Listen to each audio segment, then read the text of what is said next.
నిన్నునే స్తుతింతును, నిన్నునే స్తుతింతును.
నమ్మకమైన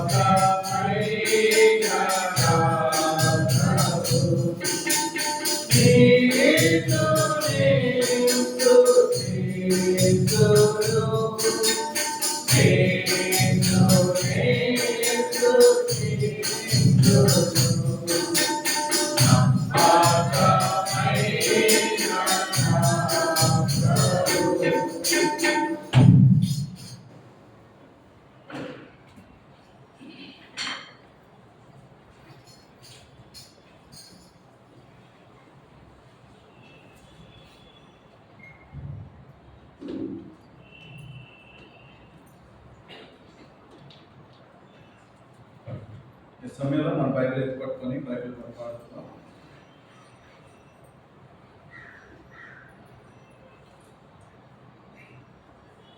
పఠింప శ్రేష్ఠ గ్రంథము బైబిల్, పఠింప శ్రేష్ఠ గ్రంథము బైబిల్, అనుదినం పఠించిన ప్రేమతోడ నడుపును.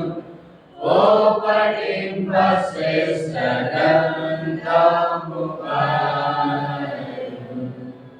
The best food to eat is the Bible.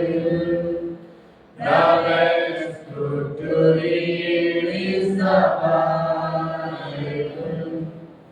If you read it every day, it will help you all the way. Oh, the best book to read is the Bible.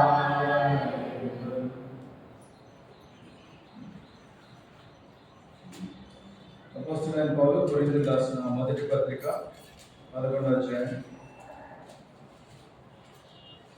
23 నుంచి 31 వరకు మార్చి చదువుకున్నాం. కొరింథీయులకు రాసిన మొదటి పత్రిక 11వ అధ్యాయం 23 నుంచి 31 వరకు మార్చి చదువుకున్నాం.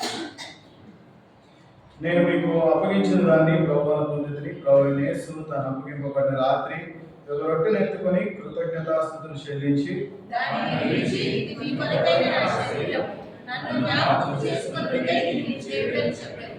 ఆ ప్రకారమే భోజనమైన పిమ్మట ఆయన పాత్రను ఎత్తుకొని, ఈ పాత్ర నా రక్తం వలన కొత్త నిబంధన, మీరు దీనిలో త్రాగినప్పుడల్లా నన్ను జ్ఞాపకం చేసుకునికై దీన్ని చేయడని చెప్పాను.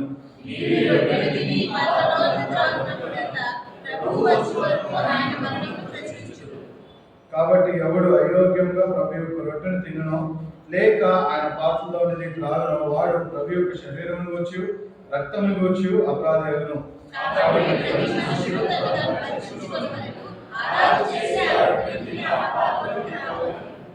ప్రభు శరీరం అని వివేచింపక తిని త్రాగువాడు తనకు శిక్షా విధి కలుగుడికై తిని త్రాగుచున్నాడు.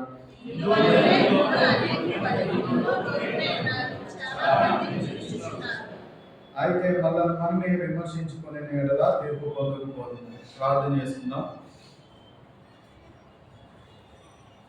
మహాపరిషులను మహాగణంలో నిశ్చివాసైన మా యేసుక్రీస్తు ప్రభువా, అయ్యా నీకే లెక్కలేనని వేల వందనాలు స్తోత్రాలు చెల్లించుకున్నాను. ఆయన సమయంలో ఆయన మేము బలలో చేయలేకునుకు ఆయన మమ్మల్ని సరి చేసుకుంటే ఆయన మీరు ఇచ్చిన లేఖం బాగా బట్టి ఆయన వేల వందనాలు స్తోత్రాలు చెల్లించుకున్నాను. ఆయన చదవని లేఖం భాగాల ద్వారా ఆయన మమ్మల్ని మేము సరి చేసుకొని ఆయన యోగ్యమైన రీతిలో ఆయన మేము శరీరంలో చేయవేలా మీ సహాయం దయచేయండి.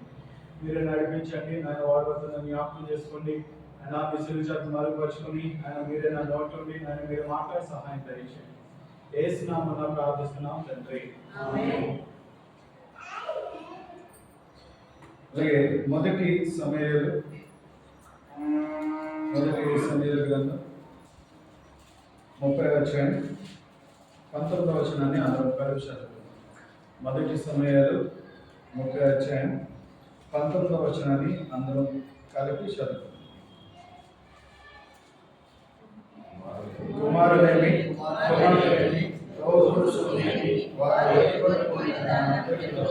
కొద్దిలేని గొప్పలేమి రక్షించాను. మనం ఆల్రెడీ దీని గురించి గత వారం కూడా దీని గురించి చూసాము. అయితే గత వారం 2 విషయాల గురించి మనం చూసుకున్నాం. దావీదు ఆయన సమకూర్చుకున్నాడు అని మనం చూసాము. అయితే ఏం సమకూర్చుకున్నాడు? ఫస్ట్ గా ఆయన సమకూర్చుకున్నాడు. ఆయన ఏదైతే కోల్పోయాడో, అంటే ఆత్మీయంగా ఆయన ఏదైతే కోల్పోయాడో దాన్ని సమకూర్చుకున్నాడు. రెండవదిగా చూసుకున్నట్లయితే ఆయన ప్రజలను ఆయన సమకూర్చుకున్నాడు. అయితే అసలు ఆయన ప్రజలను సమకూర్చుకోవడం ఎలా జరిగింది అని మనం చూసుకున్నట్లయితే ఇక్కడ 6వ వచనంలో మనం చూస్తాం కదా, దావీదు తన దేవుడైన యెహోవాను బట్టి ధైర్యం తెచ్చుకున్నాను. మొట్టమొదటిగా ఆయన్ని సమకూర్చుకోవడం, ఆయన ధైర్యం తెచ్చుకున్నాడు. దాని తర్వాత కింద వచనంలో ఆయన చేసిన ప్రార్థన ద్వారా ఏం చేశాడు? ఆయన ప్రజలను సమకూర్చుకున్నాడు. అయితే ఇక్కడ ఈ ప్రార్థన ఏంటి అనేది ఇక్కడ రాసలేదు. ప్రార్థన ఏంటి అనేది ఇక్కడ రాసలేదు. కానీ దావీదు ఎలా ప్రార్థన చేసి ఉంటాడు అనేది మనం గెస్ చేయవచ్చు. ఎందుకు గెస్ చేయవచ్చు అని మనం చూసుకున్నట్లయితే, దావీదు గురించి ఉన్న మాటలో ఏంటంటే, దావీదు ఎవరంట? ఆయన హృదయానుసారుడు, దేవునికి హృదయానుసారుడు అని మనం చూస్తూ ఉన్నాము. ఇంకా ఇంకో విధంగా చూసుకున్నట్లయితే దావీదు ఎలాంటి వాడు అని మనం చూసుకోవచ్చు అంటే, ఆయన ధర్మశాస్త్ర గ్రంథాన్ని తూచ తప్పకుండా ఫాలో అయ్యాడు. కీర్తనలు మొదటి నుంచి ఆఖరి వరకు చూసుకున్నట్లయితే యెహోవా ధర్మశాస్త్రమందు విచారణ చేయగా ప్రతి దగ్గర ఏమంటాడు?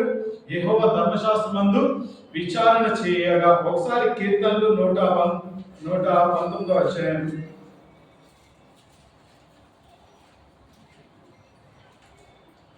119వ అధ్యాయం 11వ వచనం చదవండి. ఎదుట నేను పాపం చేయకున్నట్లు నా హృదయంలో నీ వాక్యం ఉంచుకొని ఉన్నాను. చాలు. ఇక్కడ దావీదు అంటున్న మాట ఏమనంటాడు? ఇక్కడ మనం చూసుకున్నట్లయితే, నీ ఎదుట నేను పాపం చేయకున్నట్లు నా హృదయంలో నీ వాక్యమును ఉంచుకొని ఉన్నాను. ఏం చేశాడంట? ఈ ధర్మశాస్త్ర గ్రంథాన్ని మొత్తాన్ని ఏం చేశాడు దావీదు? ఆయన హృదయంలో ఉంచుకున్నాడు. ఆయన హృదయంలో ఉంచుకున్నాడు అని అంటే, ఆయన చేసే ప్రతి పని కానివ్వండి, ఆయన చేసే ప్రతి విషయం ఏమవుతుంది? ఆయన కంపేర్ చేసుకుంటూ, లేదంటే దేవుని వాక్యాన్ని అనుసరిస్తూనే ఏదైనా పని చేస్తూ ఉంటాడు. ఏది చేసినా ఏం చేస్తాడు, ఆయన ఆ దేవుని వాక్యాన్ని బట్టి చేసేవాడు ఉంటాడు కదా. ఎందుకంటే ఆయన ఆయన మాట్లాడే ప్రతి దగ్గర ఏమనుంది, యెహోవా ధర్మశాస్త్రమందు విచారం చేయగా. అందుకే మనకి బాగా తెలిసిన వాక్యం ఏంటంటే, యెహోవా ధర్మశాస్త్రమందు ఆనందించేవాడు దివారాత్రులు ధ్యానించేవాడు ధన్యుడు. దివారాత్రులు 24/7 డే అండ్ నైట్ ఏం చేయాలంటే దాన్ని ధ్యానించడం. అంటే అది సింపుల్ థింగ్ కాదు. ఒక మనిషి మనకి చెప్తున్నాడు అంటే, ఒక దావీదు మనకి చెప్తున్నాడు అని అంటే ఎలా చెప్పగలడు? ఒక మనిషి మనకు చెప్పగలడు అంటే ఆయన దాన్ని ఫాలో అయితేనే కదా చెప్పగలడు. అంతే కదా. ఒకరికి మనం చెప్తున్నాం అంటే మనం చేస్తే మన పిల్లలకి చెప్పగలం. మనం చూసి మన పిల్లలు నేర్చుకుంటారు, మనల్ని చూసి ఇతరులు నేర్చుకుంటూ ఉంటారు. అయితే ఇక్కడ ఎలాగా ప్రార్థన చేసి ఉంటాడు అనేది మనము గెస్ చేయవచ్చు. ఎలాగా అని మనం చూసుకున్నట్లయితే మొట్టమొదటిగా లాస్ట్ వీక్ లో కూడా మనం చూసాము. సామెతలు 15వ అధ్యాయం మొదటి వచనం చదవండి. మృదువైన మాట క్రోధమును చల్లార్చును, నొప్పించు మాట కోపమును రేపును. ఆయన మృదుత్వము అంటే ఎంతో మృదువుగా ప్రార్థన చేస్తూ ఉన్నాడు. అక్కడ ప్రార్థన ఏ మాత్రం తేడా వచ్చినా ఈ వీళ్ళు ఏమనుకున్నారంటే, ఇక్కడ ఉన్న ప్రజలు ప్రార్థన నవని రాళ్ళతో వేసి కొట్టి చంపేద్దాం దావీదుని అని వీళ్ళు అనుకుంటూ ఉన్నారు. కానీ ఇక్కడ ఏమనుకుంటున్నారు, ఆయన చేసే ప్రార్థనలో ఏం తేడా వచ్చినా ఏమవుతుంది, మళ్ళీ ప్రార్థన అయితే అయిందేమో, ఏం చేద్దాము, రాళ్ళతో కొట్టి చంపేద్దాం. కానీ ఇక్కడ చూసుకున్నట్లయితే మృదువైన మాట క్రోధమును చల్లార్చును. ఆయన ఫస్ట్ ఏం చేస్తున్నాడంటే ఆయన ధర్మశాస్త్ర గ్రంథాన్ని కంప్లీట్ గా ఆయన హృదయంలో ఉంచుకున్నాడు. ప్రతి వాక్యాన్ని ఏం చేసుకుంటున్నాడు, ఆయనకి అప్లై చేసుకుంటున్నాడు. అంటే ఆయన అప్లై చేసుకుంటూ దాన్ని ఫాలో అవుతూ ఉన్నాడు. ఏం చేస్తున్నాడు, నొప్పించు మాట కోపమును రేపును. వాళ్ళు అక్కడ చేసే ప్రార్థన ఏమవుతుందంటే నొప్పించకుండా చేస్తుంటాడు ప్రార్థన. అంతే కదా. ఆయన చేసిన ప్రార్థన వారికి నొప్పించకుండా చేస్తుంటాడు. అసలు ఏంటి చేస్తుంటాడు అని మనం చూసుకున్నట్లయితే ఒకసారి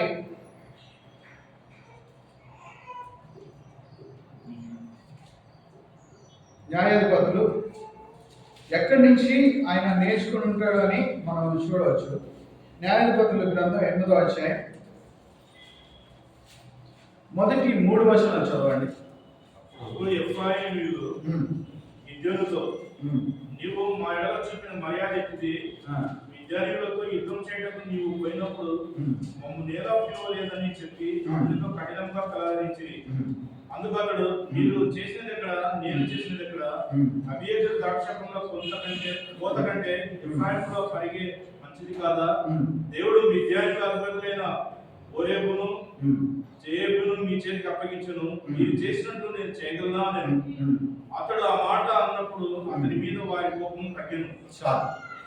ఇక్కడ దావీదుకి ఫస్ట్ వీళ్ళు రాళ్ళతో కొట్టి చంపేద్దాం దావీదుని అని వచ్చినప్పుడు ఫస్ట్ ఎవరు గుర్తొచ్చుంటారు, గిడియోన్ గుర్తొచ్చుంటారు. ఏంటి గిడియోన్ ఇక్కడ ఉన్న సిచ్యువేషన్ ని ఎలా డీల్ చేస్తున్నాడు, ఇక్కడున్న ఆ ప్రజల్ని ఎలా డీల్ చేస్తున్నారు అనేది మనం చూసుకున్నట్లయితే, అప్పుడు ఎఫ్రాయిమీలు గిద్యోనుతో, నీవు మా ఎడల చేసిన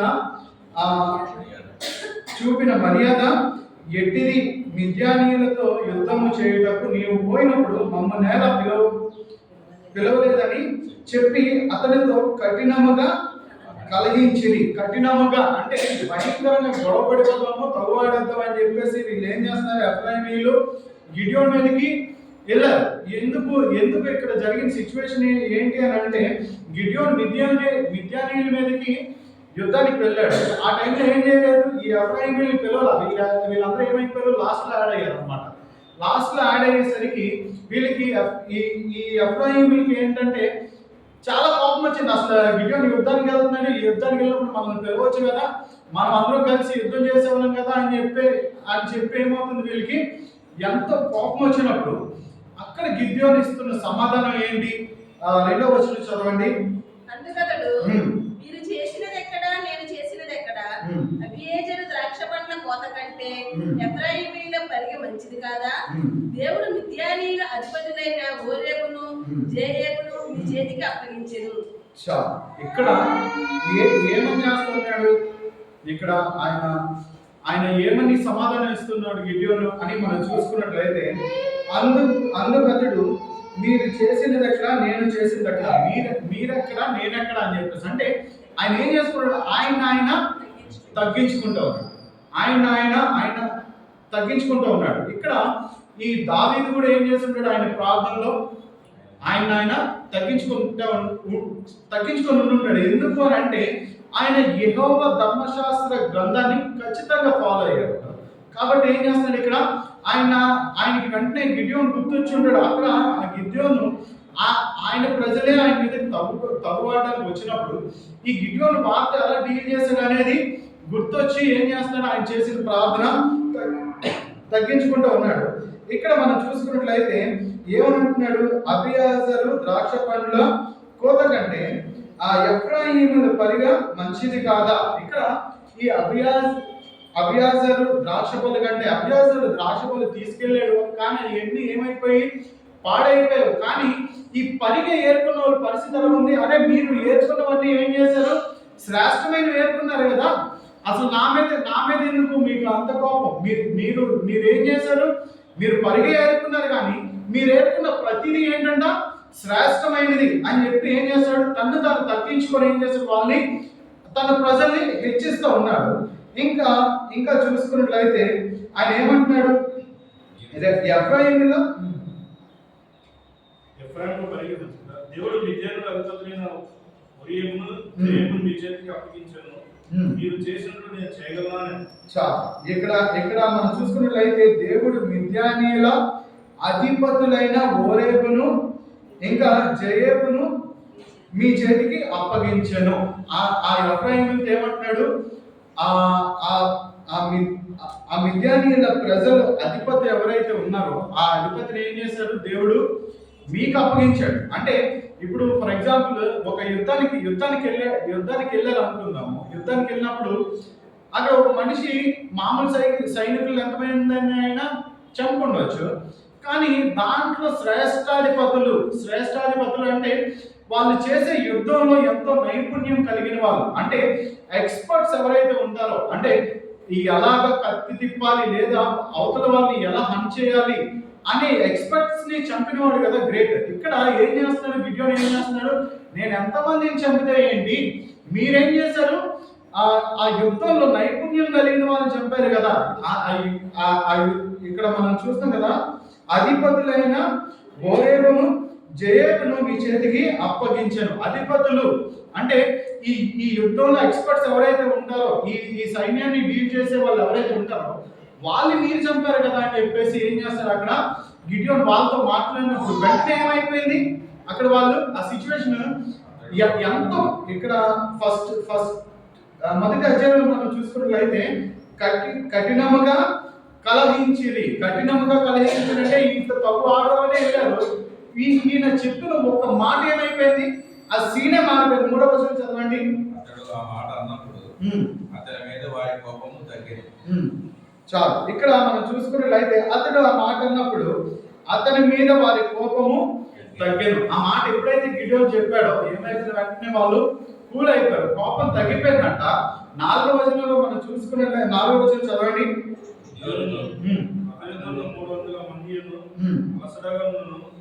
శత్రువులను తన్నుచు యోర్దాను నదుకు వచ్చి దాడిరి. ఇక్కడ మనం చూసినట్లయితే 4వ వచనంలో మనం చూస్తున్నాం కదా, గిడ్యోనును అతనితో ఉన్న 300 మందిను అలసటగా నున్నను శత్రువులను తరుముచు యోర్దాను నదుకు వచ్చి దాటిరి. ఇక్కడ చూసుకున్నట్లయితే ఈ గిడ్యోను ఇంకా అతనితో ఉన్న ఈ 300 మంది ఎంతో అలసటగా ఉన్నారని మనం చూస్తున్నాం. వీళ్ళు అలసిపోయినప్పటికీ ఏం చేస్తున్నారు? వాళ్ళ శత్రువులు ఎవరైతే ఉన్నారో వాళ్ళందరినీ కలిసి చంపుదామని మళ్ళీ తిరిగి బయలుదేరారని మనం చూస్తున్నాం. ఇక్కడ ఇదే సిచ్యువేషన్ ని ఒక్కవేళ గిడియోను వాళ్ళతో ప్రాపర్ గా మాట్లాడలేదు అనుకుందాం, వీళ్ళు తన్నుకునేవారు. అప్పటికి ఈ మాటల దగ్గరే వీళ్ళు అలసటగా ఉన్నవారు వాళ్ళు తగ్గులాడుకుంటే ఏమైపోద్ది? ఇంకా అలసిపోతారు. అప్పుడు ఏమవుతుంది? శత్రువుకి ఎంతో ఎంతో ఈజీగా దొరికిపోతారు వీళ్ళు. ఇక్కడ అపొస్తలుడైన పౌలు సంఘం గురించి అదే చెప్తా ఉంటాడు. ఒకసారి ఎఫెసీయులకు రాసిన పత్రిక, అపొస్తలుడైన పౌలు ఎఫెసీయులకు రాసిన పత్రిక 6వ అధ్యాయం 11వ వచనం. మీరు అపవాది రంధ్రములకు ఎదిరించుటకు శక్తిమంతులగునట్లు దేవుడిచ్చు సర్వాంగ కవచములు ధరించుకొనుడి. చాలు. మీరు అపవాది తంత్రములను ఎదిరించుటకు శక్తిమంతులగునట్లు దేవుడిచ్చు సర్వాంగ కవచమును ధరించుకొనుడి. దేవుడిచ్చు సర్వాంగ కవచము. ఇక్కడ కవచమని రాయల, కవచమని రాయల, సర్వాంగ కవచము. సర్వాంగ కవచము అని అంటే ఏంటి? సర్వాంగ కవచము అని మనం చూసుకున్నట్లయితే బాడీలో ఉన్న ప్రతి పార్ట్కి ఏంటది? ఒక రక్షణ. ఫింగర్స్ కి రక్షణ, చేతులకి రక్షణ, ఇంకా ప్రతి బాడీలో ఉన్న ప్రతి దానికి అంటే ఆ తల మొదలుకొని కాళ్ళ వరకు ఏంటది? కంప్లీట్ గా రక్షణ, సర్వాంగ కవచం. ప్రతి బాడీలో ఉన్న ప్రతి పార్టీకి ఏముండాలి? రక్షణ ఉండాలి. ఇక్కడ అపొస్తలుడైన పౌలు సాతాను గురించి చెప్తున్నాడు. ఏమని చెప్తున్నాడు?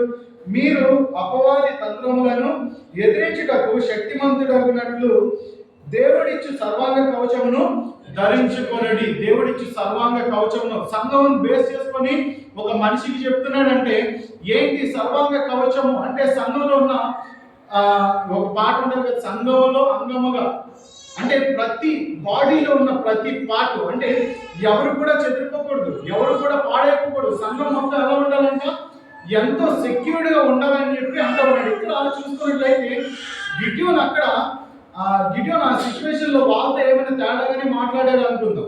తేడాగా మాట్లాడితే ఏమవుతుంది? వాళ్ళతో అనుకుంటారు, ఏమైపోద్ది?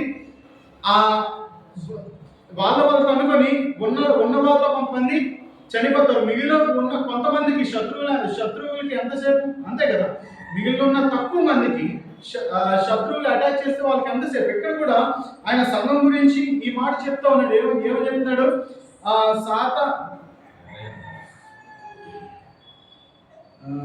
అపవాది తంత్రములను ఎదిరించుటకు శక్తిమంతులగునట్లు దేవుడిచ్చి సర్వాంగ కవచమును ధరించుకొనడి. 12వ వచనం చదువు. ఏలయనగా మనం పోరాడున్నది శరీరంతో కాదు, కానీ ప్రధానులతోనూ అధికారులతోనూ ప్రస్తుత అంధకార సంబంధులకు లోకనాథులతోనూ ఆకాశ మండలమునందున్న దురాత్మల సమూహంతోనూ పోరాడుచున్నాం. మనము పోరాడుచున్నది శరీరాలతో కాదు. శరీరాలతో కాదు అని అంటే మన వాళ్ళతో కాదు. మన వాళ్ళతో మనం పోరాడట్లా. మనం ఎవరితో పోరాడుతామంట? దురాత్మలతోని, లోక సంబంధమైన వాటితోని, లేదంటే అపవాది తంత్రములతోని మనం ఏం చేయాలి? సంఘంగా మనం తిరిగి పోరాడే వాళ్ళుగా ఉండాలి. కానీ మనలో మనం తనుకున్నాం అనుకోండి, ఏమవుతుంది? సాతానికి అది ఎంతో ఈజీ అయిపోతుంది. ఒక సంఘాన్ని పడగొట్టడం ఎంతో ఈజీ. ఇక్కడ ఆ గిడ్యోని ఎలా అయితే డీల్ చేస్తూ వచ్చాడో అదే ప్రకారంగా ఇక్కడ పౌలు హెచ్చరిస్తూ ఉన్నాడు. ఏంటి అని మనం చూసుకున్నట్లయితే ఒక సర్వాంగ కవచాన్ని అంటే ఆ వాక్యం అనే సర్వాంగ కవచాన్ని మనం ఎప్పుడైతే మన హృదయాల్లో ఉంచుకుంటామో మనం ఎక్కడ కూడా పడిపోకుండా, లేదా ఏ సిచ్యువేషన్ ఎలా డీల్ చేయాలి, లేదా ఎవరితో ఎలా మాట్లాడాలి అనేది ఏం చేస్తాడు? దేవుడు ప్రతిదీ నేర్పిస్తూ ఉంటాడు. ఇక్కడ దావీదు గురించి మనం చూసుకున్నట్లయితే మొదటి సమయాల గ్రంథము దావీదు గురించి మనం చూసుకున్నట్లయితే ఈయన ఏం చేస్తున్నాడు? ఆయన చేసిన ప్రార్థన దేన్ని బేస్ చేసుకొని చేసి ఉంటాడు ప్రార్థన? ఆయన ఆ గిడియోని బేస్ చేసుకొని ప్రార్థన చేస్తుంటాడు. ఇంకా మనం చూసుకున్నట్లయితే ఆయన ప్రార్థన ఇంకా ఎలా ఉంటుంది అని మనం చూసుకున్నట్లయితే మొదటి దినవృత్తాంతములు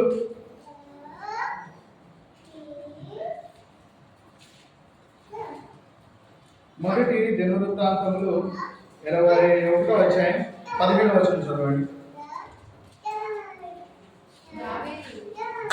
దావీదు జనులను ఎంచుకొని ఆజ్ఞయించిన వాడని నేనే కదా, పాపము చేసే చెడుతనం జరిగించిన వాడను నేనే కదా, గొర్రెల వంటి వారు వీరేం చేస్తే నా దేవుడైన యెహోవా బాధపెట్టు నీ చెయ్యి నీ జనుల మీద ఉండకుండా నా మీదను నా తండ్రి ఇంటి వారి మీదను ఉండనిమ్మని దేవుడితో మనవి చేశాడు. దావీదు ఇక్కడ మళ్ళీ ప్రార్థన చేస్తున్నాడు.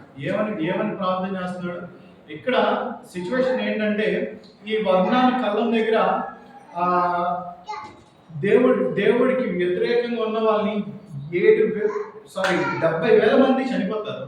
70,000 మంది చనిపోతే అక్కడ ఏం చేస్తాడంటే మన వాళ్ళు ఎవరున్నారు ఏంటి అని దావీదు ఏం చేయమంటాడు, ఒకసారి లెక్క చూడమని చెప్తాడు. ఈ పై వచనాల్లో మనం చూసుకున్నట్లయితే దాని గురించి ఉంటుంది. ఈ మన వాళ్ళు ఎంతమంది ఉన్నారు, ఈ ఇశ్రాయేలు ప్రజలు ఎంతమంది ఉన్నారు అనేది లెక్క చూడడం అంటే అక్కడ ఆయన ఒక మాట కూడా అంటాడు. ఇంకా 3వ వచనం చదవండి, 21:3. అందుకు యోవాబు, రాజా, నా ఏలినవాడా, యెహోవా తన జనులను ఇప్పుడున్న వారి కంటే 100 ఎక్కువ మందిని చేయనుగాక. వారందరూ నా ఏలిన వారి దాసులు కాదా? నా ఏలిన వారికి ఈ విచారణ ఎలా? ఇది జరగవలసిన హేతువేమి? జరిగిన యెడల ఇశ్రాయేలీయులకు శిక్ష కలుగును అని మనం చేశాం. చాలు. ఇది జరిగిన ఎడల ఏంటంటే ఇశ్రాయేలీలు శిక్షకు అర్హులు. ఇది జరిగితే ఏమవుతుంది, ఇశ్రాయేలీలు శిక్షకి అర్హులు అవుతారు అని చెప్పేసి అని అన్నప్పుడు ఇక్కడ వాళ్ళ మీద శిక్ష అలాగే వస్తుంది. దావీదు అప్పుడు ప్రార్థన చేస్తూ ఉంటాడు.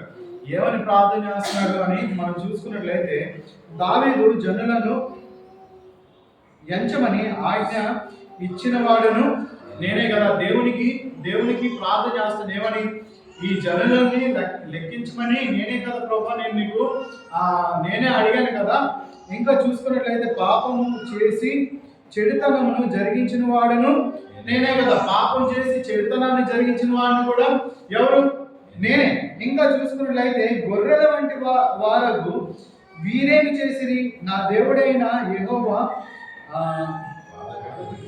బాధపెట్టు నీ చెయ్యి నా మీదను నా తండ్రి ఇంటి వారి మీదను ఉండనివ్వని దేవునితో మనం చేసి చాలు. ఇక్కడ ఆయన చేసిన ప్రార్థన ఎంత తగ్గించుకొని ఎంత ఒప్పుకుంటూ ప్రార్థన చేస్తున్నాడు అనేది మనం చూడొచ్చు. ఇక్కడ ఎలా ప్రార్థన చేస్తున్నాడు, నేను జనులు లెక్కించమని చెప్పింది నేనే కదా, పాపం చేసిన వాడిని నేనే, కానీ ఈ పాపము ఇశ్రాయేలీయులకెందుకు, అయితే నాకు ఇంకా నా కుటుంబానికి కూడా ఏమని చెప్తున్నాడు, నా తండ్రి ఇంటి వారికి, నా వంశం మొత్తానికి ఏం చేయమంటున్నాడు, ఈ శిక్షను ఇవ్వమని చెప్పి దావీదు ఏం చేస్తూ ఉన్నాడు, ప్రార్థన చేస్తూ ఉన్నాడు.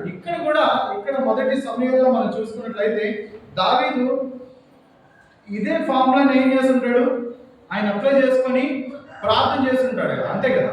ఇదే ఫార్ములాని ఆయన, ఎందుకంటే ఆయన వాక్యం ద్వారా ఏం చేస్తున్నాడు, ఆయన సరి చేసుకొని ఎంతో తగ్గించుకొని అక్కడ ప్రార్థన చేస్తుంటాడు. ప్రభా ఈ తప్పు మొత్తం నాదే అని చెప్పి అక్కడ ప్రార్థించుంటాడు. కాబట్టి ఏమైంది, వాళ్ళ దావీదు ప్రజలు ఎవరైతే ఉన్నారో 600 మంది వాళ్ళు ఏమయ్యారు, దావీదు వైపు తిరుగుతూ ఉన్నారు. అక్కడే కానీ దావీదు ఇలా ప్రార్థన చేశాడు అనుకుందాం, ఏంటి ప్రభా, నేను నీ చేత అభిషేకింపబడిన వాడిని, అయినా వీళ్ళు ఏం చేశారు, నా మీదే రాళ్ళు ఎత్తుకొని వచ్చారు, వీళ్ళని ఖండించు లేదా వీళ్ళని శిక్షించు, వీళ్ళని ఏదో బాధపెట్టు హింసించు అని చెప్పి అక్కడ దావీదు ప్రార్థన చేస్తే అది ఎలా ఉండేది, అక్కడ ఉన్న ప్రజలు యాక్సెప్ట్ చేసేవారు కాదు. కానీ ఇక్కడ చూసుకున్నట్లయితే దావీదు ఆయన చేసిన ప్రార్థనలో తగ్గింపు ఉన్నది. ఇంకా మనం చూసుకున్నట్లయితే ఆయన చేసిన ప్రార్థనలో ఒప్పుకోలు ఉంది. అంటే ఆయన చేసిన పాపం, ఆయన చేసిన తప్పుని ఏం చేస్తున్నాడు, ఆయన ఒప్పుకుంటూ ఉన్నాడు. కాబట్టి ఏం చేస్తున్నాడు, వాళ్ళ ప్రజలు మళ్ళీ తిరిగి సమకూర్చబడ్డారు. ఇంకా మనం చూసుకున్నట్లయితే 4వ మనం చూసుకున్నట్లయితే ఈ సమయంలో మొదటి గ్రంథం 30వ వచనం చదవండి. నేను ఈ తండ్రును తరిమేడుగా వాని కలుసుకుందా అని యెహోవా యొక్క దావీదు విచారణ చేయగా, యెహోవా తన్ను ఇచ్చాక నీవు వారిని కలుసుకొని తప్పుగా నీవు వారందరినీ తగ్గించుకుందని సెలవిచ్చాను. చాలు. ఇక్కడ మనం చూసుకున్నట్లయితే నేను ఈ దండను తరిమిన ఎడల దాన్ని కలుసుకుందునా అని యెహోవా యొద్ద దావీదు విచారణ చేయగా, ఇక్కడ చూసుకున్నట్లయితే ఆయన మొట్టమొదటిగా ఆయన ప్రార్థన చేశాడు. దాని తర్వాత విచారణ, ప్రాపర్ ఎంక్వైరీ చేస్తున్నాడు.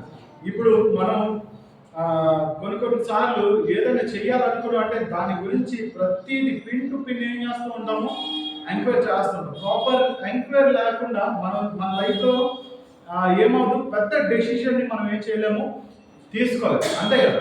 అంటే ప్రాపర్ ఎంక్వైరీ లేకుండా ఒక బండి తీసుకున్నాం అంటే మొన్న ఇజ్రాయెల్ అందరూ బండి తీసుకోవడానికి వెళ్ళాము. ఏంటంటే బండి మొత్తం ఫైనల్ అయిపోయిన తర్వాత ఏమైంది, బండి -45 వస్తుంది అనేసరికి బండి వద్దనేసారు అంకుల్. ఇంకా పేమెంట్ చెయ్యాలి 40, నాకు బండి 70 వస్తే కానీ అవ్వదని చెప్పేసి అన్నారు. 70 వచ్చే బండి అయితే అంకుల్కి అందట్లా ఎక్కలేకపోతున్నారు ట్రైన్కి. ఇంకా సరే ఇంకా జూపిటర్ తీసుకోవాల్సి వచ్చింది. అంటే దాని గురించి ఏంటి, ప్రాపర్ ఎంక్వైరీ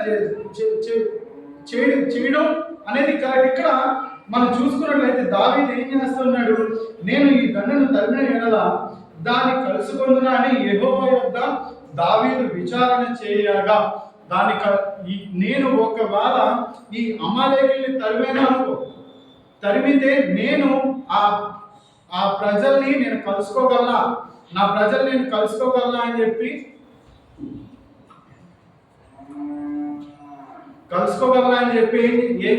ఏం చేశాడు, అక్కడ దేవుని దగ్గర విచారణ చేశాడు. ఒక సింపుల్ థింగ్ మనం చూసుకున్నట్లయితే ఇక్కడ 19వ వచనంలో మనం చూద్దాము. కుమార్తెలేమి దోపుడు సొమ్మేమి వారు ఎత్తుకొని పోయిన దానినంతటిలో కొద్దిదేమి గొప్పదేమి ఏది తప్పు కాకుండా దావీదు సమస్తమును రక్షించుకొనేను. ఈ అమాలేకీయులు తీసుకెళ్ళిపోయారు. ఇక్కడ ఉన్న ప్రజల్ని ఏం చేశారు, వాళ్ళ దేశాన్ని తీసుకుని వెళ్ళిపోయారు. ఇక్కడి నుంచి ఆడవాళ్ళని తీసుకుని వెళ్ళిపోయారు, పిల్లల్ని తీసుకుని వెళ్ళిపోయారు, కోళ్ళు తీసుకుని వెళ్ళిపోయారు, ఎడ్లు తీసుకుని వెళ్ళిపోయారు. వీళ్ళు గొర్రెలు మేకలు ఏవైతే ఉన్నాయో ప్రతి దాన్ని ఏం చేశారు, అమాలేకీయులు తీసుకొని వెళ్ళిపోయారు. వాళ్ళు ఎంత క్రూరులు అంటే ఎంత క్రూరంగా ఉంటారు. ఇప్పుడు ఎవరైనా ఏదైనా తీసుకొని వెళ్ళిపోయారు అనుకున్నారు, ఒక ఎడ్డునో లేదా ఒక గొర్రెను కోడిని దేన్నో దాన్ని తీసుకొని వెళ్ళిపోయారు. ఏం చేస్తారు, తీసుకెళ్ళిన తర్వాత ఇంకా వాళ్ళు కోసుకోవడం చంపుకోవడం ఇంకా వాళ్ళ ఇష్టం. ఇక్కడ మనం చూసుకున్నట్లయితే దావీదు పిన్ టు పిన్ రికవర్ చేశాడంటే అక్కడ ఏమవ్వలే, వీళ్ళు తీసుకెళ్ళిన వరకు తీసుకెళ్లారు కానీ వాళ్ళు అక్కడ ఏమి చేయలేకపోయారు. ఎందుకు ఏమి చేయలేకపోయారు అని మనం చూసుకున్నట్లయితే వాళ్ళకున్న పర్మిట్స్ అక్కడి వరకు. ఎందుకంటే యోబు జీవితంలో మనం చూసుకున్నట్లయితే సాతాను దేవుని దగ్గరికి వచ్చి అంటూ ఉంటది, ఏమనంటే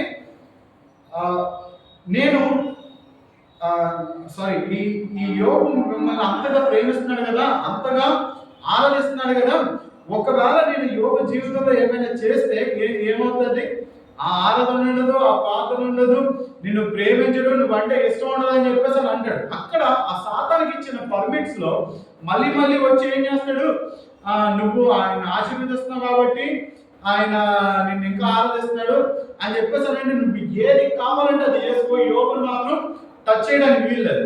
ఎందుకనంటే సాతానుకు ఉన్న పర్మిట్స్ ఎక్కడి వరకు ఉంది, ఆయన సరౌండింగ్స్ మొత్తం ఉంది కానీ యోగం మీద లేదు. ఫర్ ఎగ్జాంపుల్ ఇప్పుడు సముద్రం ఉంది, సముద్రానికి ఒక గేర గీసాడు అంతా, అది దాటి రావడానికి వీల్లేదు. ఒకవేళ అది వచ్చిందా అది దేవుని కమాండ్ అయి ఉంటుంది, అంటే దేవుడు ఆజ్ఞాపిస్తే కానీ అది జరగకుండా ఉంటుంది. ఇక్కడ మనం చూసుకున్నట్లయితే దావీదు ఎలా రికవర్ చేసేది ఇవన్నీ, ఇక్కడ 8వ వచనంలో మనం చూస్తాం కదా, నేను ఈ దండను తరిమిన ఎలా దాన్ని కలుసుకొందునా అని యెహోవా యొద్ద దావీదు విచారణ చేయగా యెహోవా తరుము, నిశ్చయముగా నీవు వారిని కలుసుకొని చాలు. ఇక్కడ తప్పక వారిని అందరిని ఏం చేస్తామంటే నువ్వు దక్కించుకుంటావని సెలవిచ్చాడు. ఇక్కడ ఎంక్వైరీ చేశాడు. అంటే నేను యుద్ధానికి వెళ్ళాలనుకుంటున్నాను, అమాలేకీయుల మీదకి వెళ్ళాలనుకుంటున్నా, ఒకవేళ నేను వెళ్తే నా ప్రజలందరినీ నేను రక్షించుకోగలనా, నా వారినందరినీ నేను మళ్ళీ తిరిగి తెచ్చుకోగలనా అని చెప్పేసి ప్రాపర్ ఎంక్వైరీ చేసి ఏం చేశాడు, యుద్ధానికి బయలుదేరినప్పుడు వాళ్ళకి ఏమవ్వాలి, ఒక్క చిన్న డ్యామేజ్ కూడా లేకుండా ఏం చేశాడు, మళ్ళీ ఉన్న ప్రతి వారిని ఏం చేశాడు, ఆయన రికవర్ చేసుకుంటూ వచ్చాడు. ఎలా రికవర్ చేసుకుంటూ వచ్చాడు, ఈయన ప్రాపర్ ఎంక్వైరీ ఉంది. అంటే అక్కడ దేవుడు ఏం చేస్తున్నాడు, ఆయన యొద్ద విచారణ చేస్తూ ఉన్నాడు దావీదు. కాబట్టి మన జీవితంలో మనం కూడా కొన్ని విషయాల్ని మనం జ్ఞాపకం చేసుకోవాలి. మనం చేసే ప్రార్థన ఎలా ఉన్నది అనేది మనం జ్ఞాపకం చేసుకుంటూ ఉండాలి. మనం మాట్లాడే మాట ఏమవుతుంది. ఇప్పుడు ఇక్కడ మనం చూసుకున్నట్లయితే ఆ గిడియోన్ దగ్గర చూసుకున్నట్లయితే అక్కడ సీన్ అంటే వాళ్ళు గిడియోన్ ఏమి కొంచెం తేడాగా మాట్లాడితే వాళ్ళు తనుకునేవారు, శత్రువులు వచ్చి మళ్ళీ వీరి మీద పడేవారు, అంతే కదా. ఏమైపోయింది, భయంకరమైన యుద్ధమే జరిగేది, వాళ్ళ యుద్ధం జరిగేది. ఏంటంటే మనం చేసే ప్రతి మాట కానీ, మాట్లాడే ప్రతి మాట కానీ ఎంతో మృదుత్వంగా మాట్లాడే వారం ఉండాలి, ఇంకా ఎంతో చక్కగా ప్రార్థన చేసే వారం ఉండాలి. మొన్న సాఫ్ట్ మీటింగ్కి వెళ్ళినప్పుడు ప్రార్థనతో యుద్ధం అన్నమాట. అక్కడ హైదరాబాద్లో గాడ్ సర్వెంట్స్ మీటింగ్ అవుతుంది.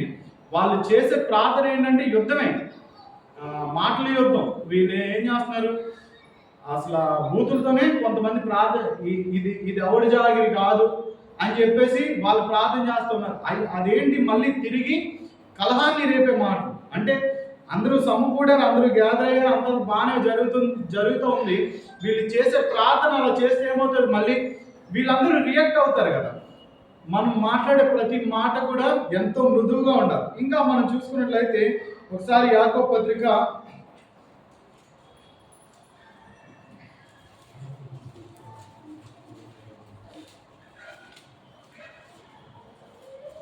1వ అధ్యాయం 17వ వచనం చదవండి. నా ప్రియ సహోదరుల, శ్రేష్టమైన ప్రతి ఈవియు సంపూర్ణమైన ప్రతి వరమును పర సంబంధమైనది జ్యోతిర్మయుడు తండ్రి యొద్ద నుండి వచ్చును. ఇక్కడ వీళ్ళందరినీ రికవర్ చేసుకుంటూ ఉన్నాడు.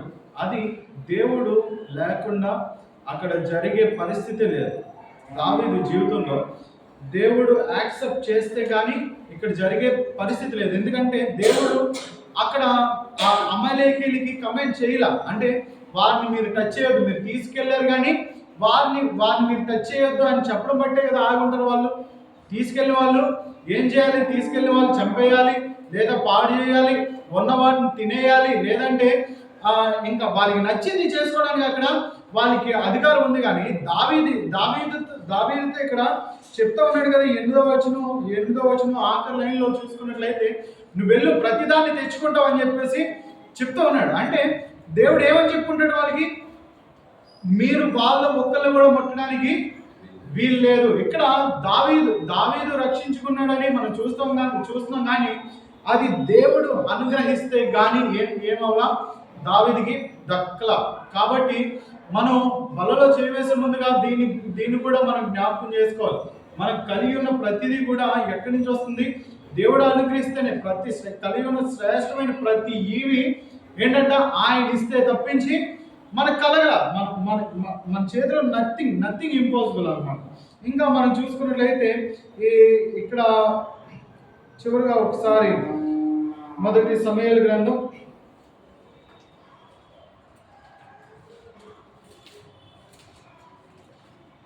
1 సమూయేలు గ్రంథం 30వ అధ్యాయం 19వ వచనం. కుమారులేమి దోపుడు సొమ్మేమి వారు ఎత్తుకుని పోయిన దానంతటిలో బుద్ధిదేమి గొప్పదేమి ఏది తక్కువ కాకుండా దావీదు సమస్తమును రక్షించను. దావీదు సమస్తమును రక్షించను.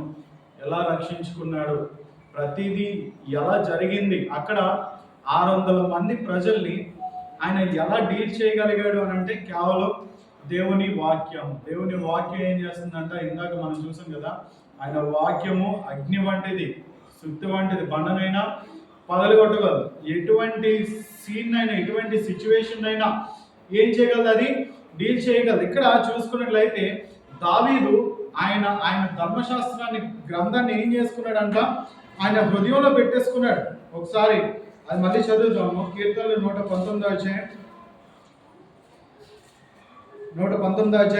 11వ వచనం మనం చూసుకున్నట్లయితే, నీ ఎదుట నేను పాపం చేయకున్నట్లు నా హృదయంలో నీ వాక్యము ఉంచుకొని ఉన్నాను. నా హృదయంలో ఏం చేశాడంటే ఆయన వాక్యాన్ని ఉంచుకొని ఉన్నాడంట. ఆ వాక్యం ఏం చేస్తుంది, ప్రతి దగ్గర దావీదు ఎలా నడుచుకోవాలి, ఎలా ప్రార్థన చేయాలి, ఏ సిచ్యువేషన్లో ఎలా డీల్ చేయాలి అనే ప్రతి విషయాన్ని ఏం చేస్తుంది, వాక్యము ఆయనకి నేర్పిస్తుంది. కాబట్టి అంతే, దాన్ని బట్టే కదా ఆయన దావీదు అక్కడ అలా ప్రార్థన చేసి ఉంటాడు. అక్కడ అదే ప్రార్థన దావీదు ఇలా చేస్తాడు అనుకోండి, నీ చేత నేను అభిషేకింపబడిన వాడిని, నా మీదకి ఏం చేశారు, వీళ్ళు రాళ్ళు వేయడానికి వచ్చారు, వీళ్ళు వదలక వీళ్ళు బాధ పెట్టు, లేదు వీళ్ళ మీద తెగులు వచ్చేయాలి, ఏదోటంటే అయ్యేదేమో, కాకపోతే ఇక్కడ ఆయన ఎలా ఏ సిచ్యువేషన్ ఎలా డీల్ చేయాలనేది దేవుని వాక్యం ద్వారా ఆయన నేర్చుకుంటూ ఉన్నాడు. కాబట్టి మన జీవితంలో వాక్యానికి మనం ఇవ్వాల్సిన ప్రయారిటీ ఎంతో ఎక్కువ. కాబట్టి ప్రభు బలలో చేయవేసే ముందుగా మనల్ని మనం పరీక్షించుకుందాం. మనం దేవుని వాక్యానికి మనం ఎంతగా టైం ఇస్తున్నాం అనేది మనం పరీక్షించుకోవాలి. ఇక్కడ ప్రతి విషయంలో ఏం చేస్తుంది, దావీదుని వాక్యమే సరి చేసుకుంటూ వస్తుంది, వాక్యమే ప్రతి దాంట్లో డీల్ చేస్తూ వస్తుంది. కాబట్టి ఈ దినాన్న ప్రభు బలలో చేయవేసే ముందుగా మనం ఒకసారి పరీక్షించుకుందాం, సరి చేసుకుని ప్రభు బలలో చేయవేద్దాం. ఇప్పుడు దాకా ఆ వాక్యముకి మనం ప్రిఫరెన్స్ ఇవ్వలేదు అని అనుకుంటే ఈ దినాన్ని నుంచి ఇంకా దేవుని వాక్యానికి మనం టైం ఇచ్చేది మారుతూ ఉండాలి. ఎందుకంటే కొంతమందికి ఏంటంటే మళ్ళీ ఆదివారం వచ్చేసరికి బైబిల్ ఎక్కడుందో తెలియదు. కొన్ని అయితే ఇక్కడ మందిరంలోనే కొంతమంది బైబిల్స్ ఇక్కడ చదువుకుంటూ ఉంటాయి, వారం మొత్తం ఇక్కడ చదువుతూనే ఉంటాయి. అంటే బైబిల్స్ ఇక్కడ వదిలేసి వెళ్ళిపోతున్నారు. మళ్ళీ అవి వచ్చే అంటే మనం ఈ బైబిల్ ఇంటికి తీసుకురావడానికి కూడా కష్టమే. ఇక్కడే ఉందనుకో, మందిరంలోకి రాగానే వచ్చి బైబిల్ తీసుకొచ్చి మన దగ్గర పెట్టేసుకుంటే అయిపోయింది. మళ్ళీ ఎక్కడున్నది అనేది వెతుక్కోవడం కూడా కష్టమైపోతుంది కొంతమందికి. కాబట్టి మనం దేవుని వాక్యానికి ఎంతో ప్రాధాన్యత ఇవ్వాలి. కాబట్టి మనం ఈ దినాన్న ప్రభు యొక్క బలలో చేయవేసే ముందుగా మనం పరీక్షించుకుందాం, సరి చేసుకుందాం. ఇప్పటిదాకా దేవునికి సమయం ఇవ్వలేకపోతే, దేవుని వాక్యానికి సమయం ఇవ్వలేకపోతే ఒక దగ్గర ఆ వాక్యం కూడా ఉంటుంది కదా, ఒకసారి మొదటి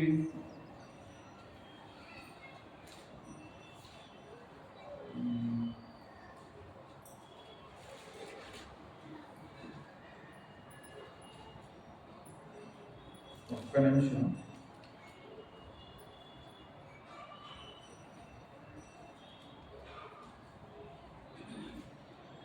యోహాను సువార్త 1వ అధ్యాయం 1వ వచనం చదవండి.